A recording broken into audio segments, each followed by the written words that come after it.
Sensing this danger. This is the greatest showman! He is floating on air now! The Multicultural AFL Footy Show with Venessa Harbir Fouad and George and George Gracios. Hello and welcome to the Multicultural AFL Footy Show. I am Venessa and on tonight's panel we have Harbir, George and Fouad and George. Hello guys. Hello Venessa. Hi everyone. Last weekend turned out to be the failure of the Premiership contenders, which were made to look very ordinary by teams outside the top 8. Certainly there were some serious drops in form in that mix. Last Thursday, Melbourne playing at Adelaide Oval outclassed Port Power all night to win by 31 points. Essendon turned on a spectacular performance which decimated the Adelaide Crows by 63 points, and Fremantle Dockers rolled over Hawthorn by 62 points. Geelong struggled to defeat an injury-depleted and inaccurate Carlton to win by 26 points, while St Kilda overpowered the woeful Brisbane Lions by 32 points, and in a thriller, the Gold Coast defeated the highly fancied GWS Giants by 1 point. Sydney caused a boil-over by giving the Bulldogs a 40 lesson to finish in front by 19 points, and Robert Harbir, the new Magpies coach, notched up his first win as Collingwood came from behind, kicking 8 goals in the final term to completely demolish Richmond by 16 points. On Monday, North Melbourne Roos added to the week's surprise results with a win against the West Coast, and the Eagles are certainly very much in strife. Many top teams fail. Where to now, Javier? Well, one team that didn't fail was Melbourne. But we have Adelaide personality here with us. So I'll shift on to the games of Adelaide to Fawad. Thanks, Harbir. Obviously, the game between Melbourne and Port Power was at Adelaide Oval. And as I said, it's a sin to lose there. And once again, Port Power, they failed to win there and they lost by 31 points and they were not competitive. But I can't see them being on the top 4 because they haven't beaten anyone on top 4 this year. Yeah, Melbourne, after a disappointing loss the week before, established themselves again as a top 2 contender. Great performance by the D's away from home. Adelaide, pathetic in their match, only kicking 2 goals for the game. Absolutely deplorable football. Yeah. And Matthew Nicks has a huge task at hand. Yeah, obviously, I mean, Essendon were... Let's not take it away from Essendon. Essendon played a fantastic game and they stuck to their plans. But there is a loss and there is a loss. And when you lose by like you only score 21 points, Venessa, and a team to score two goals in a whole game, you can't. No, that is unacceptable. And we saw that happening with Richmond like a few rounds back. And I don't think that is good for footy, right? What are your thoughts, Javier? Yeah, definitely. Archie Perkins, he scored 3 goals and 3 behind, which is the entire score for the whole game for Adelaide. It is pretty shocking. We definitely deserved better than that as spectators, as all the Adelaide probably fans as well. They need to come up with good solutions for that. But that was a very dismal performance. Absolutely. Yep. Speaking of disappointing performances, Hawthorn in their clash against Fremantle in Tasmania. I don't know if the Alistair Clarkson debacle for Hawthorn supporters here, the bombshell news that he won't coach beyond 2022, very disappointing for Hawthorn supporters. I don't know if that played on the players' minds because they dished up a really, really disappointing performance. But Fremantle Dockers, a great effort from them. Caleb Sarong back amongst the disposals, 30-plus disposals. Rory Lobb kicking 4 goals. Nat Fife dominated. So a really good effort by Freo, and they're in 7th spot. And who knows, they might actually end up in the finals. Yeah, now the way they are going at the moment, Fremantle is probably peaking at the right time, and it was good that Rory Lobb at the front, he was able to deliver what the team is expecting of him. So they performed exactly how they are meant to perform, with Monday and Fife taking up their roles and Lobb taking at the front. And as you mentioned, might have been a little bit affected players of the Hawks with what has happening. But although he is not agreeing with that, Alistair Clarkson, let's see how it goes in the coming matches. Yeah, well, well, can we go to the next game? Because I think he covered that game. I reckon Geelong and defeated Carlton by 26 points. What's your thoughts, Harbir? Yeah, well, I've got an interesting stat with me that this is the third time Cats have beaten a team 70-44, and in each of the 2 years, 1952 and 1958, Australian has won Wimbledon. So there's something correlation there. Very well done, Ash Barty over there. But yeah, Geelong, we sort of expected that kind of performance. Carlton haven't been a good matchup to any team at the moment if it comes to like the top teams. So the game style they've got, I think Geelong were able to play to their terms. So that's why I think Geelong totally deserve this win. But they also, you got to take into consideration all the injuries. Like they had 15 players injured, and but I think they've got more problems than injuries because they can't even kick. So, and that's, what do you think, George? Yeah, well, Geelong without Jeremy Cameron, that seemed to throw them off kilter for most of the match. Even Tom Hawkins couldn't get in amongst the goals. A great defensive performance by Jacob Wiedering. So Carlton butchered the ball again. Great performance defensively, but offensively, their ball movement was very cumbersome. They turn the ball over. The same problems keep rearing their ugly head week in, week out. So David Teague has a huge task ahead of him, as does Chris Fagan, having lost at home to St Kilda. Great performance by the Saints. On a disappointing note for Brisbane, Eric Hipwood did his ACL, so that's really, really disappointing for them. They struggled up forward. I'm not sure if Danaher can carry the load, and it's another injury. Cam Rayner injured his knee earlier in the season, so they're going into the back half of the season with two key forwards out, and it's a real shame for the Brisbane Lions, but take nothing away from the Saints. Another great performance. Is that a week of disappointment, a week of surprises? Let's have a look at the next two games. Like when you look at, you said St Kilda and Brisbane. That's a big surprise. For Brisbane to lose by that. But the next game, the Gold Coast defeated the Giant by 1 point. What do you think, Harbir? Yeah, that was a very good win for Gold Coast, I would say. 1 point. And I think, as we've been saying, that their existence has been questioned in the last few weeks or so as well, and they've come back strongly. And this is a big scalp. Like GWS Giants, never in their wildest of thoughts would have thought that this can happen to them. And it was.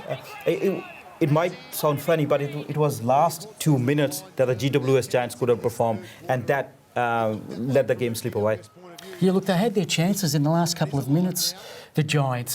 Toby Green went for the Hollywood shot, trying to kick a banana kick from the boundary line. He should have kicked through the ball, a normal drop punt, and forced the defence to spoil, put it through for a behind.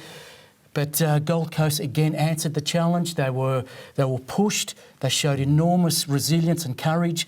And Stuart Dew is starting to get the team humming along, which is really good to see. We're seeing a different Gold Coast. We are. Lately. But what about the Bulldogs? Their performance in the last few weeks is just not as they started in the season. They lost by 19 points to a very good Sydney, an improved team. Definitely, I think Sydney is picking at the right time, like the other teams which I mentioned, like Fremantle and St Kilda as well. So they gave Bulldogs a very good lesson over there, and probably they will realise their mistakes too. Having said that, I think they missed Aaron Norton at the front. We have to understand, as you mentioned at the start, we had Trilo in the Bulldogs team. You had Dunkley in the team as well. So it looks like they are facing that problems now. I think the only positive that came out of the match for the Doggies was the debut of Jamara Ugle-Hagan. Couldn't really get into the match. He struggled. He looked a little bit out of his depth, but at least he's debuted. And the Doggies, hopefully they get back to winning ways. Hopefully Aaron Norton returns because, as you say, Harbir, they really did struggle up forward. And the last game, as Venessa said earlier on about Robert Harvey, it's his first game as a win on the board. So that's great, isn't it? Yeah, and especially against Richmond, the team. I think we can probably not say that anymore. That's a benchmark, and beating Richmond is a huge scalp.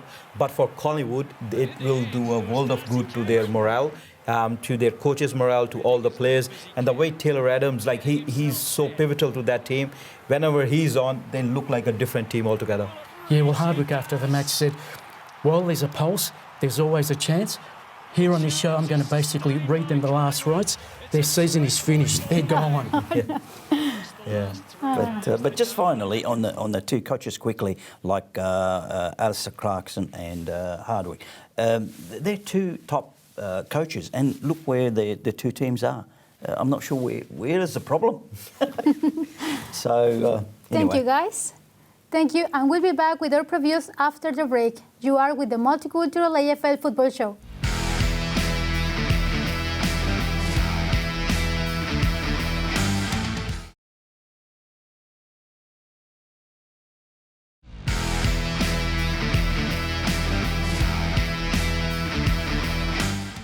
Big week of footy coming up, starting from tonight when Fremantle from Optus Oval in Perth take on the Geelong Cats, and tomorrow evening the Richmond Tigers take on the Brisbane Lions.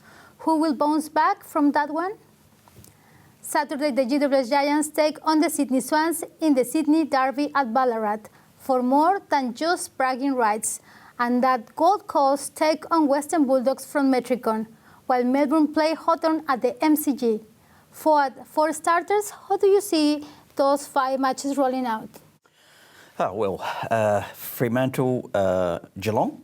It's at Optus Stadium, although it's played in Perth. Geelong will be a winner. Yeah, too strong for Freo. Too strong. Yeah. Yeah, I believe, to me, I'll probably defer to that because at home, the way Fremantle are performing at the moment, they're gonna come on the top against Geelong. We know that they will like to play the game on their terms, but I think Fremantle, they've only got their mojo right. I think they will come on top with that. So you think, okay? Well, I'm going to tip the Cats. I think Cats will be too strong. They're eyeing off a top spot. They're hoping that results go their way and they'll get top spots, so they'll come out and put in a strong performance.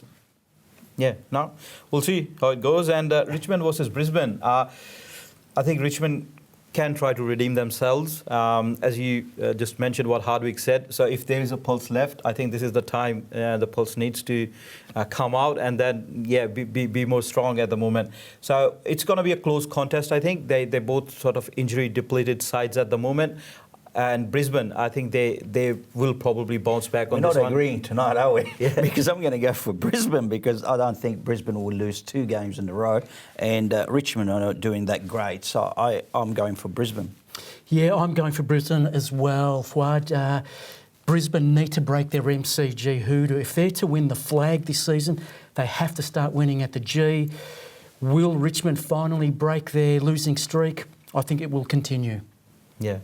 And the other exciting game would be GWS Giants versus Sydney Swans. It's going to be a very close game. Toby Green on one end, Buddy Franklin on the other. And the way they lost last game, GWS Giants, I think they will be trying to make a mend to that and try to bounce back and get into that position where they can get into the top 8. So it is a hard game for them. On the other side, Sydney, they are looking at the top 4 position. So it's going to be a great matchup to me, but I think Sydney Swans at the moment look a bit better to me. I quite agree with you on that one. I reckon GWS will beat Sydney, and it will be a close game. I wouldn't be surprised if it's not a draw. George. Yeah, look, GWS Giants, they're going to be left ruining these missed opportunities against the Giants. The performance against the Gold Coast Suns and Hawthorn a few weeks ago, just too inconsistent. I expect Sydney Swans to really put in another strong performance. Credit to both teams for adapting really, really well to hub life. There's no complaining, there's no whinging. They're just getting on with the games, which is good to see. Yeah, I'm sorry, but I think with the Melbourne and Hawthorn game, I don't think there's much in it. To me, it's going to be Melbourne all the way. I don't think Alistair Clarkson would be able to do any magic to that game. Yep, I agree with you. It's going to be Melbourne. for me. Yeah, look, if Hawthorn aren't careful, this will get very, very ugly.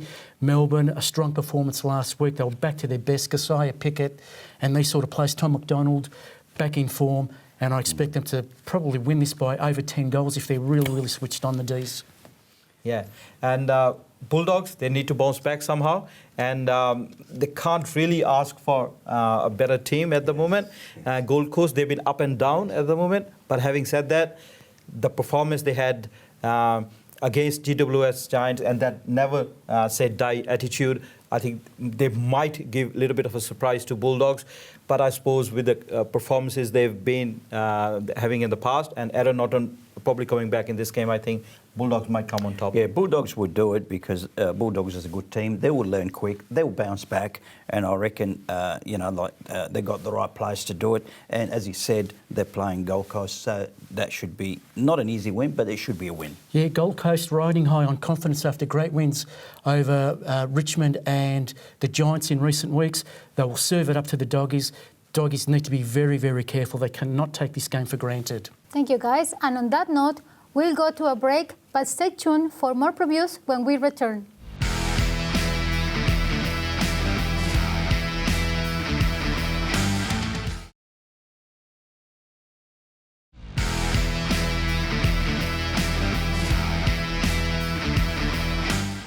Welcome back. Saturday night and St Kilda playing at Marvel Stadium go head-to-head with Port Adelaide in what is going to be a very competitive game. Sunday, North Melbourne take on Essendon from Marvel Stadium, and the match of the day pits traditional rivals Collingwood and Carlton battling at the MCG, while Adelaide at home hosts the West Coast Eagles. George, what are your thoughts, please? Well, this is a very, very important match. If the Saints can knock over Port Adelaide, it keeps their faint finals hopes alive. Port Adelaide, they're fighting for their lives. They need to stay within striking distance of the top four. They lose this, they fall into the bottom part of the eight and puts their place in a little bit of jeopardy. Yeah, absolutely. I reckon it's going to be one hell of a game. Port Adelaide are coming off a defeat and St Kilda is on good form. So we can expect a great game here. And I don't know, I reckon Port Adelaide. Yeah, to me it's St Kilda because they are picking at the right time, and it doesn't really matter what you did in the previous half or so. This is the right time, and the teams like St Kilda, they're finally getting onto some good rhythm. So with Paddy Ryder and Ron Marshall, they're both playing in. I think Ben King coming into good form as well. St Kilda is becoming the team that we expected them to be at the start of this year, and we all thought that they will perform well. I said wanted because I said that at the start that St Kilda will perform really well, but. I think they're finally finding their right attitude as well, and their players are getting into their roles. At the moment. So, to me, it's going to be St Kilda. Yep, they've left it late, but they'll notch up another win, and I think Essendon will notch up another win against North Melbourne. The Roos have been really good the last month. We've seen some improved performances. That gives them hope and encouragement. Essendon, they've picked up the pace in recent weeks. A slight chance of making the eight if they can have another good win and pick up more percentage points after that massive percentage booster against Adelaide. It puts them within striking distance. I agree with you, George. Melbourne are improving, but I can't see Essendon losing to them, and I think Essendon will beat them for that game. Yeah, Essendon definitely a better team at the moment, and North Melbourne will put up a fight. We've seen that in the past, which is a good thing for a team which is building at the moment. So, but Essendon, I think they are another team which is sort of peaking at the moment. So it's going to be Essendon for me as well. Yeah, Collingwood, Carlton at the MCG. The stage is set for the old rivals to renew hostilities. Collingwood, a great win against Richmond last week, kicking 7 goals in that last quarter. They're playing for bragging rights, but Collingwood, I think, might take the points. I think Robert Harvey has tasted the win, so I believe that Collingwood will be the winner there, especially with all the injuries that Carlton's got. Yeah, if you would have asked me before, like a couple of weeks before this game, I would have said, no, it's going to be Carlton in this game. But Collingwood, the type of performance they did against Richmond, and it wasn't like just to stay on the top or do something extra magnificent, but the way they played, especially in the fourth quarter, when Robert Harvey came for the interview as well, and he believed in himself, he believed in the team, and he said that he sort of had the plan, and they were able to execute that plan to perfection. And they beat Richmond, which is going to be a huge morale boost for them. And I think this is the kind of win they needed, and especially in this game. Carlton being up and down, as you mentioned, the injury concerns as well. There are a few factors with that team where sometimes probably the same with those two teams. They don't play for 4 quarters. Yes. Let's see which team can play a 4 quarters. That's going to be regardless. Yeah, but I believe for me it's going to be Collingwood coming on top as well. Yeah, look, I'll tip the Pies as well, but Carlton supporters, they just want to see their team play for 4 quarters. They've played in patches, and they can show that they're a good side when they click for those moments, but just their ball movement has been really, really off in recent weeks. They need to get back to the form that we know that they're capable of. We come to the last game, yes, which is Adelaide versus West Coast, and I think Venessa and myself will agree that Adelaide have to redeem themselves after a dismal performance last week. So and also the return of Taylor Walker. So they're not going to win, but it should be a better performance. Yeah, and West Coast, they not only Adelaide, they need to redeem themselves as well. The kind of performances they've been putting up, and there is a huge potential for Adelaide to create an upset against that team. But the way they performed against Essendon, I wouldn't give them much of a chance, and West Coast should be able to pounce on them in that game. That's right. Although it's in Adelaide. What do you think, George? Yeah, West Coast Eagles, again, they're fighting for their place in the top 8. They've been really disappointing the last month, excluding that performance against Richmond, which feels like it was ages ago. A lot has changed in the AFL landscape since then. Adelaide, after such a shocking, humiliating performance, they really need to bounce back, at least be competitive. Thank you, guys. Which brings me to my footy tip selections, and this week I'm going for Geelong, Brisbane, Sydney, Melbourne, Western Bulldogs, Port Adelaide, Essendon, Carlton, and Adelaide. With COVID restrictions and lockdown, it is advisable to check with your local media for times and venues to confirm when and where your team is playing. That is all we have time for this week. You can also watch us in Adelaide on Channel 44 Friday evenings, on Aurora Foxtel TV at midday Saturday, and on the NEMBC YouTube. You are listening to this podcast on the Community Radio Network, and the AFL Diversity Language News can be heard on national multicultural radio stations. I am Venessa Gatica. I'm Harbir Singh. I'm Fouad and George. And I'm George Gracios. Thank you, and see you next week. We leave you with a brief footage. It's not going to be a goal. Oh, but Goldstein! The Kangaroos go for gold. And Big Goldie puts it right through the middle.